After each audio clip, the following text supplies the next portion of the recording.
Hi all. I wanted to go over some things from the last week or two and this week that we're currently in. Some things that are commonly confusing for people and some things that I noticed when I was grading your quizzes this week that I wanted to just make sure to go over so that everybody understands them moving forward.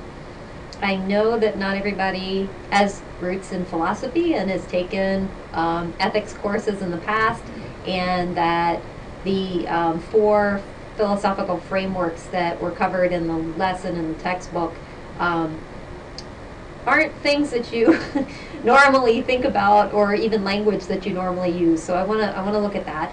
But I also want to pull up an example and kind of walk you through how I want you to think about news stories when you are doing some of the activities for this week, whether it's the case studies that we look at, or in coming weeks you're going to be finding your own news stories and doing some analysis of them. So wanted to do a little bit of that for you.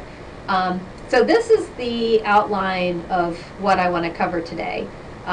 We'll start with how to use the SPJ code when we're looking at a news story, and then we'll go through the four ethical frameworks, and then I'll talk a little bit about conflicts of interest. Okay, so I want to use a story that was just published today from the New York Times as our example. And it is the title is Israeli Forces Kill Two Suspects in Murder of Jewish Teenagers. So if you were following this news story, it started over the summer. This is the basic. These three paragraphs give you the basic of what happened. In June, there were three teenagers who were abducted and killed by Palestinian militants, and so the Israelis then abducted and killed a Palestinian teenager, burned him alive, basically. And this back and forth, kind of what people rightly perceive as picking on children, pulling children into violence, really outraged a lot of people and caused a lot of uproar and increased the tensions and escalated the violence in the Gaza Strip between Israel and the Palestinians. So this news story today just got published, and essentially what it says is that Israeli forces found two of the Palestinian men who were reportedly involved in killing the three teenagers, Jewish teenagers, and they killed the two Palestinian men that they just found. So this is giving an account of that news update and goes into a little bit about what happened before that led up to this, and then of course talks about lots of things that fill in the story about how this whole conflict has been escalating and what's been happening and what the issues are that are involved. So, all right, so immediately, some things to look at. It's the New York Times. The New York Times is considered the flagship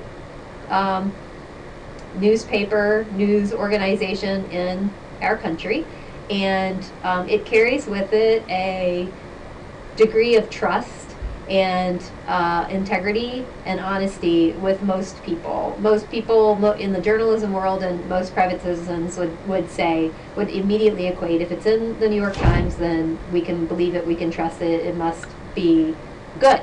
Okay, so we learned in the in the quiz last week that is not always the case because of how they handled the kidnapping of David Rode, and how they went through and systematically erased large parts of his life online, and they eroded the public record. Not just wasn't just that they didn't write a story, but they actually went out and intentionally deleted things from the internet that have to do with David Rhodes' life. So they really crossed some boundaries there, and that should raise some very serious questions about their integrity and their ethics, and questions like, so what else don't we know? That's a very good question. We don't know what we don't know. But having said all that, the New York Times still carries a degree of trust and honesty and quality that many other news organizations just don't have. So we walk into it with that as our framework. And that's fine, absolutely fine. Okay, so when you are using the SPJ code or any other code of ethics, because I don't want you to just use the SPJ code, I want you to use lots of different codes depending on which one seems to make the most sense. So if it's about broadcast news or video or something that happened on radio, whatever, the RTDNA, which is the Radio and Television Association, they have a code of ethics that might be much more applicable. If it's about photojournalism, there is a photojournalism code of ethics that might be very applicable. So don't limit yourself to the SPJ code, even though it's broad and it applies to a lot of situations. Absolutely look at the other codes, think about the other codes, have them as part of your arsenal. So when we're thinking about this story, and you're going to have to do this in upcoming weeks, I'm going to ask you to find a news story that represents something ethical or something that's not ethical. Then you need to go through it, read the whole story very carefully and analyze it for whatever the topic is for the assignment, and you might be asked to apply the code. And that's perfectly fine. I do not want you to use the headings. Don't just say a journalist's obligation is to seek truth and report it, because that is a very shallow assessment of the duty. What you should do is use all of these bullet points under the heading, because they are much more specific and get really down into the nitty-gritty details of what is recommended, how journalists should or should not act. So when we look at those, read each one and kind of see if they make sense in the context of what your article is about. So in this case, take responsibility for the accuracy of their work, verify information before releasing it, use original sources whenever possible. Absolutely, that one applies in this case, because if you think from a utilitarian standpoint, which is ends-based, think about the consequences to this if they reported the wrong names of the two Palestinian men, if they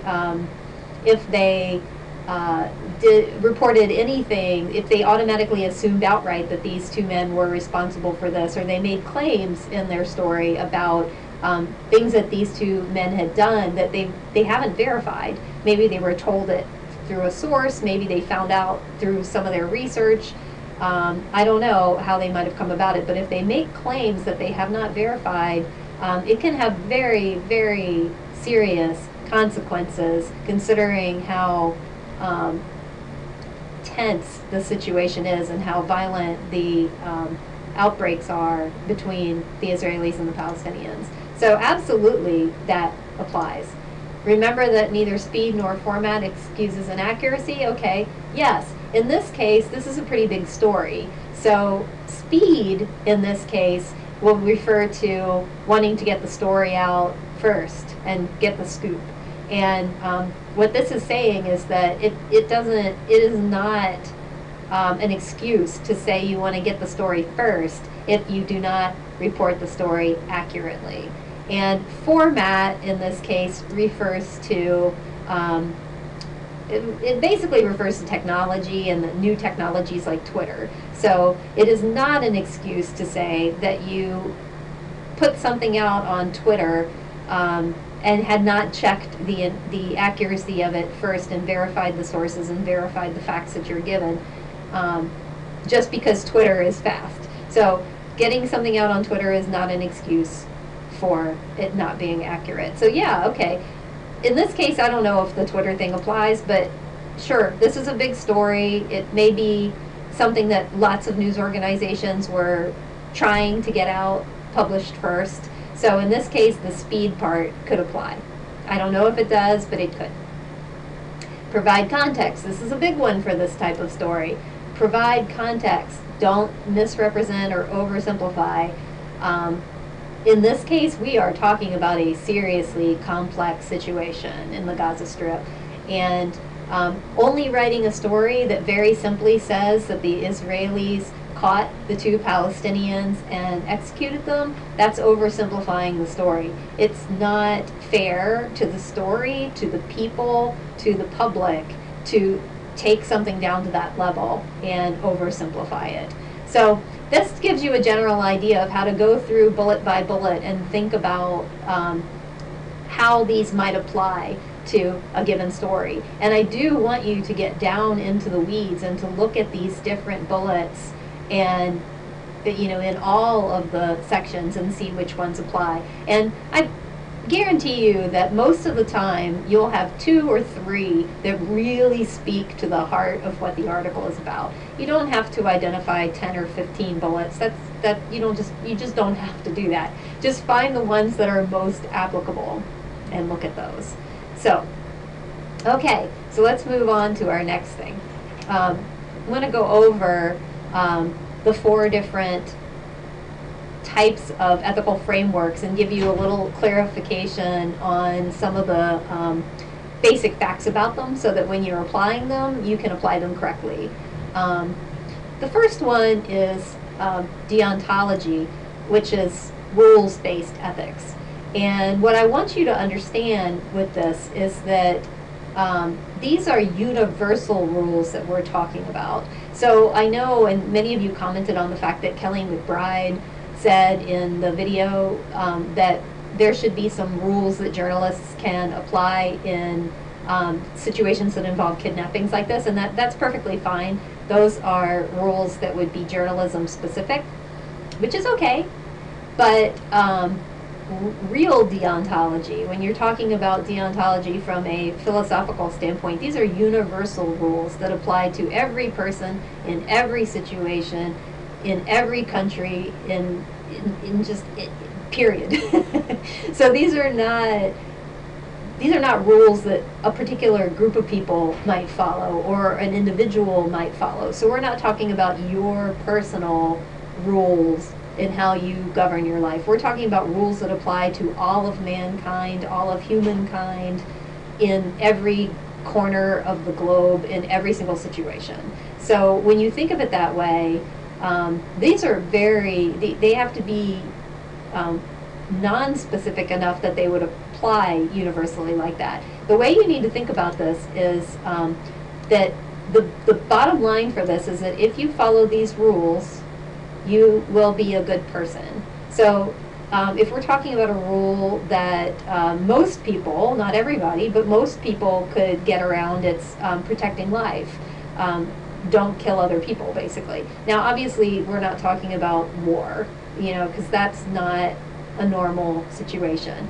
And we do see this rule acted upon by people who are who choose not to be in the military because they're nonviolent and they don't participate in violent activities. So those are people who are following a rule about nonviolence, even in situations like war, which is a really hardcore application of this.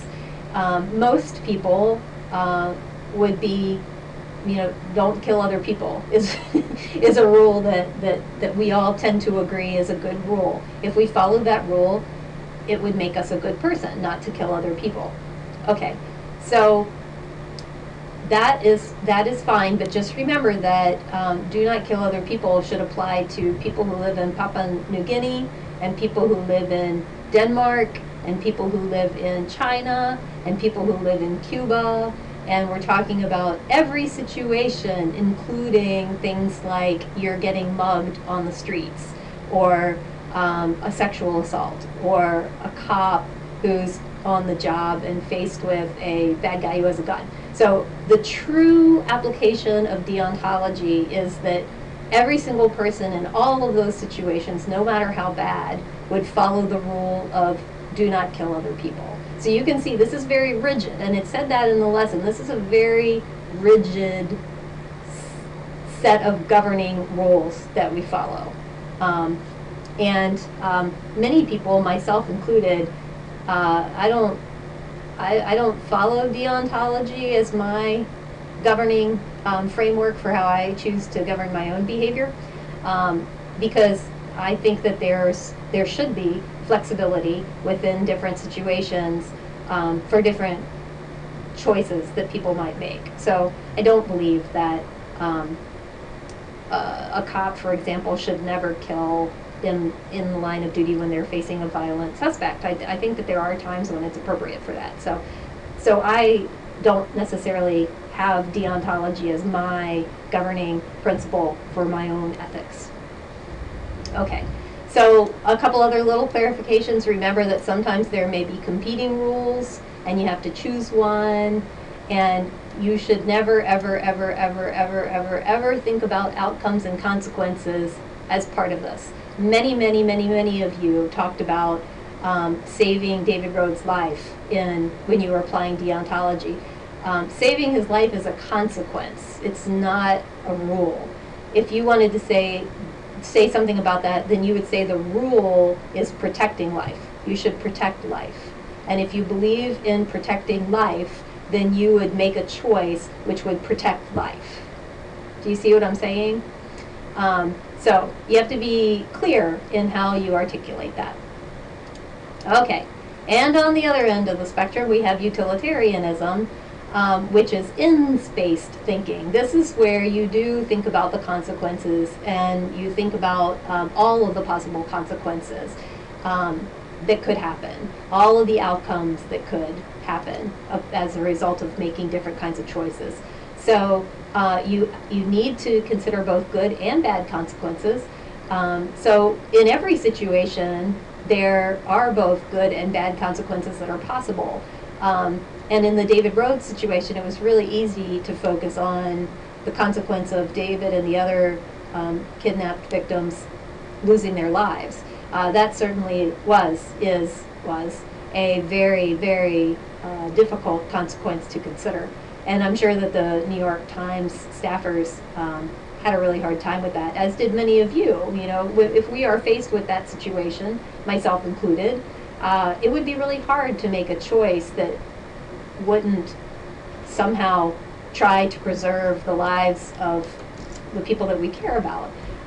So that is a potential bad consequence. But you also have to consider the good consequences. So when the New York Times was choosing between how to write the story, whether to write the story, what to include in the story, whether to try to control the entire rest of the media world and what they could or could not say. I mean, there are a lot of choices that they made embedded in that. They needed to consider some of the good consequences as well. So obviously, one of the good consequences is you would save the lives of the victims. One of the bad consequences is that by choosing to not publish a story, and by choosing to control all of the other media, by choosing to take elements of David's life off of the internet through, you know, Wikipedia and other personal websites and that sort of thing, through all of those things, one of the negative consequences for that should be that we all then begin to question, okay, so if they did it this time, are they doing it other times? And what does that mean? What don't we know? Because a media organization or a few media organizations are conspiring to withhold the truth from us. That is a serious consequence. We rely on journalists to tell us what's going on in the world and to tell us the truth and to help organize all of the information in a way that we can all understand what's going on in the world so we can make good choices about our lives and the communities that we live in. So if we lost that trust in journalism, that would be gigantic. I don't even want to think about that. So the other really, really, really, really, really important thing about utilitarianism is that we're talking about the greatest good. And the greatest good simply means it's the best choice for the most people. And so I wrote this in feedback to many of you. They chose to, they made a choice that saved the lives of the kidnapped victims, and that was just a few people. That was a small handful of people. Now you could also consider that they also then had some good came of that for the families of those kidnapped victims, because obviously they're going to be happy, they're going to be pleased to have their loved ones home and safe. So the New York Times staffers are going to be happy, so there's some good that's attached to the people who know and love and care about the kidnapped victims. Okay, so there's some good, and that's some real good. I'm not downplaying it. That's some good that comes from choosing something that saved the lives of the victims.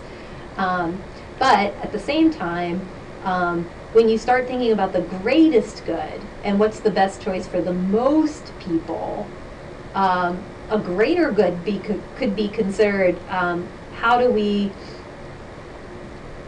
educate so that this doesn't happen again? How do we inform the public, and by public I don't mean just Joe Schmo citizens, but I mean the policymakers and the legal system and the corporations that support international activities, including journalism outlets that have international reporters. So, I mean, how do we inform the public about these kinds of situations in a way that might make things different? So, by informing the public, would journalism organizations train their journalists differently so that maybe they can avoid getting caught up in these kinds of situations in the future?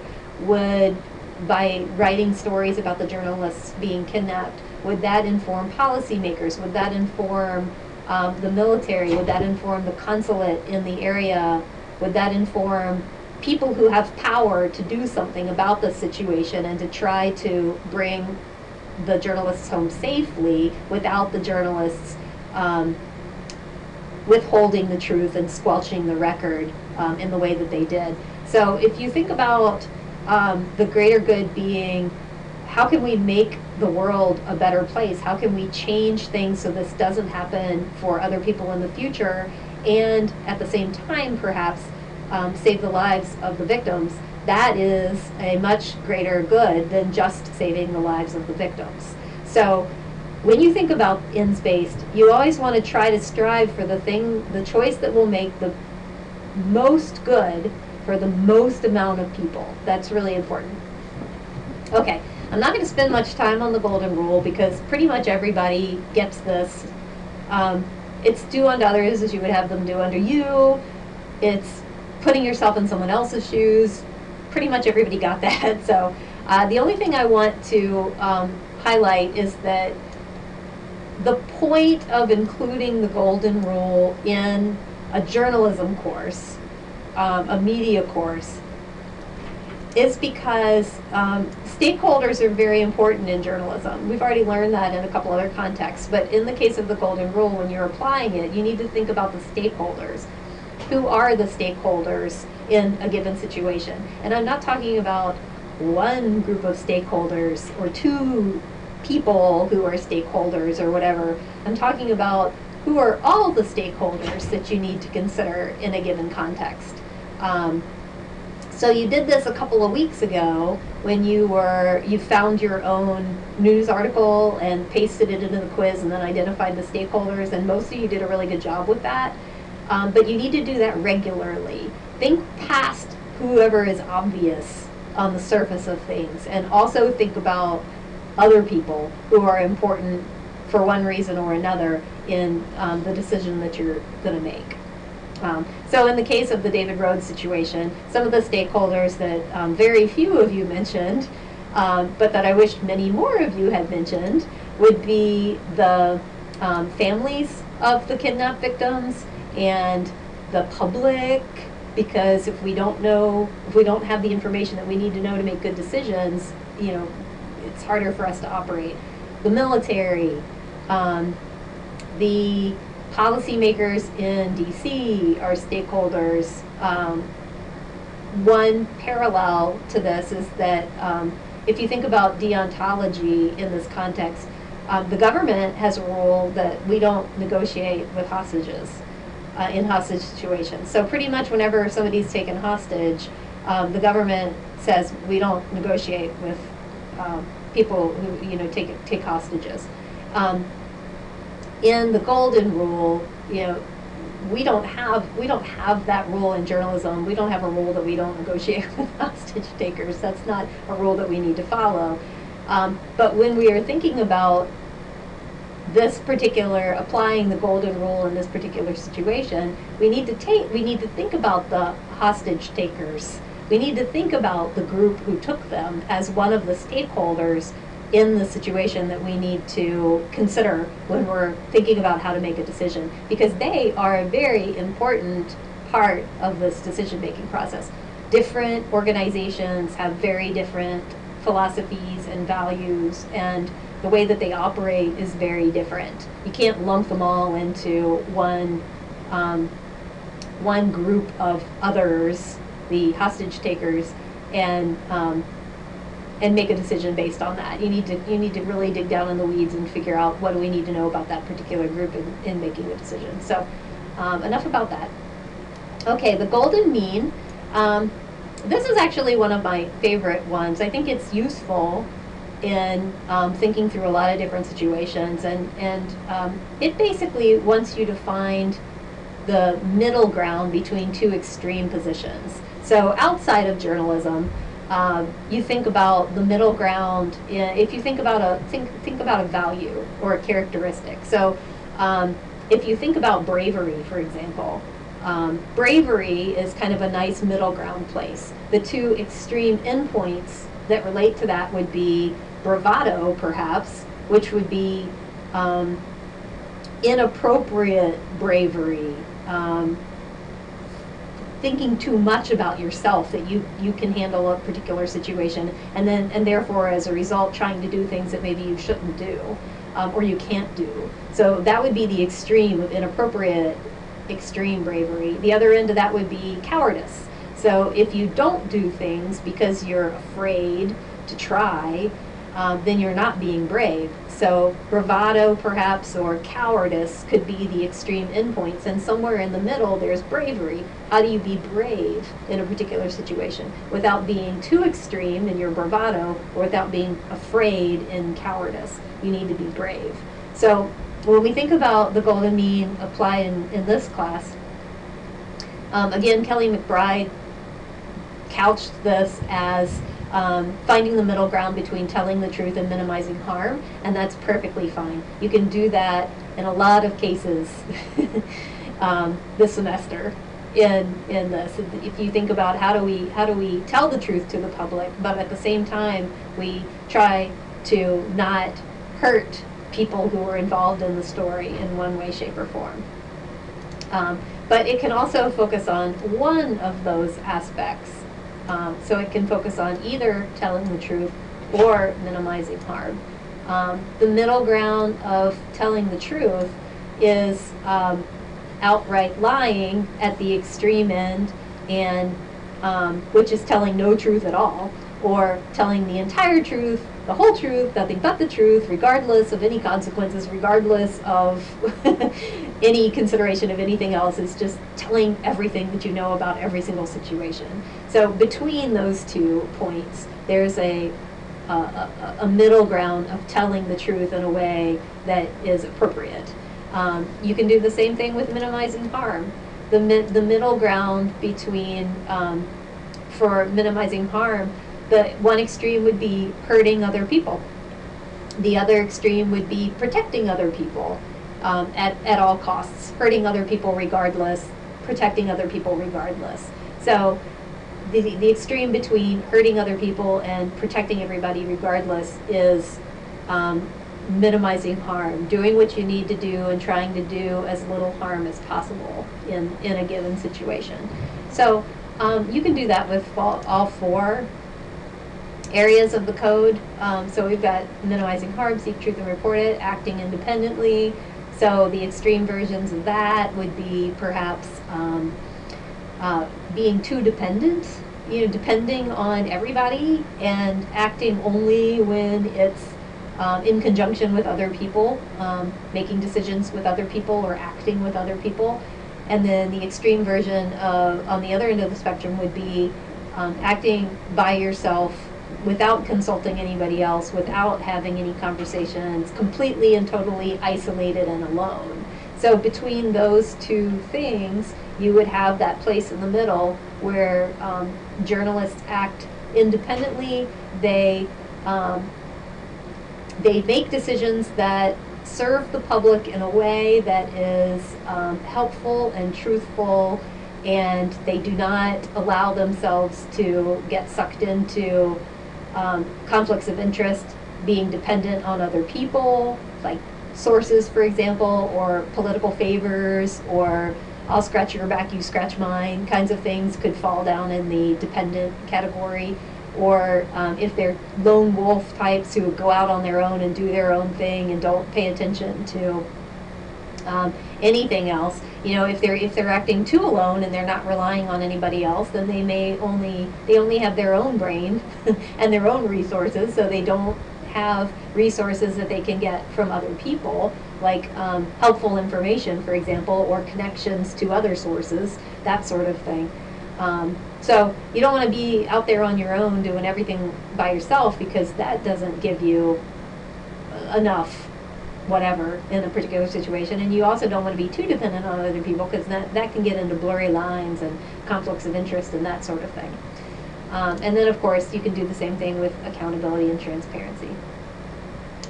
Okay, so let me get my thing back. The last thing I wanted to talk about is you're reading this week about conflicts of interest. This is a really big deal, and I want you to really pay attention to it, because in today's media, excuse me, my throat's getting dry. In today's media, conflicts of interest is a big deal. There's a lot of them that happen in day-to-day life, and it causes problems, and they are constantly in the media talking about conflicts of interest. You see it a lot with the business world and journalism. You see a lot with the political world and journalism. You see a lot with issues of poverty and race and class and things like that.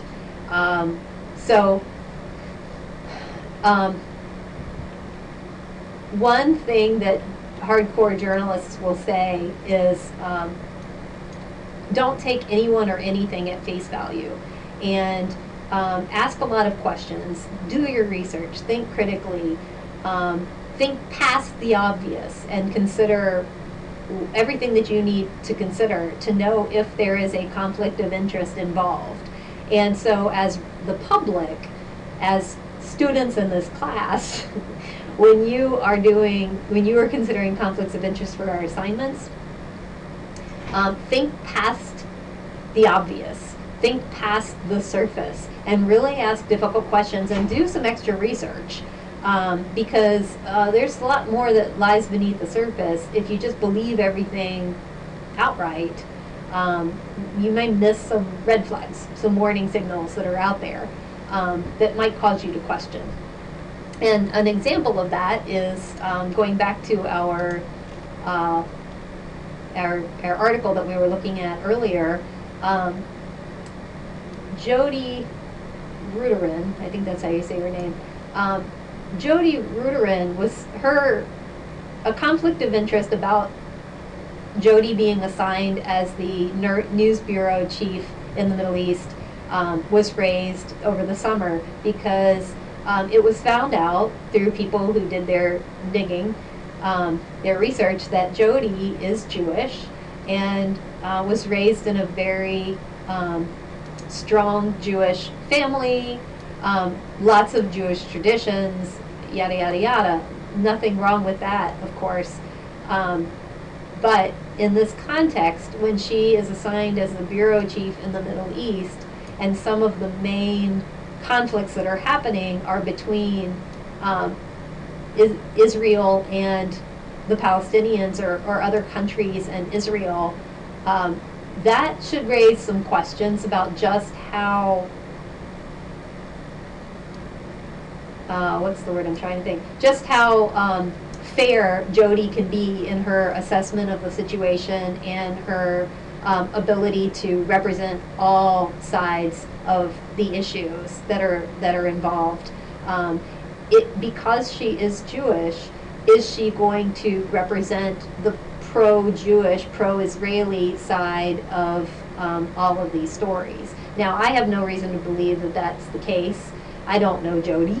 I have no idea if there's reason to question those things. But the decision of the New York Times to put her in charge of the Middle East Bureau was questioned this summer because she is Jewish. And that does present the, even if it's not true, it's a perceived conflict of interest, because it doesn't seem like she could be impartial because she is Jewish herself. So these are the kinds of things that you should think about when you're looking at issues of conflicts of interest. Think past the surface. It's real easy to do a Google search on somebody and find out more information about them. So if you're looking at finding articles that have to do with a conflict of interest for an assignment, for example, think about who the journalist is and what context they're writing the story in, and see if there's any conflicts of interest there. But then conflicts of interest, of course, also have to do with the news organization that's involved.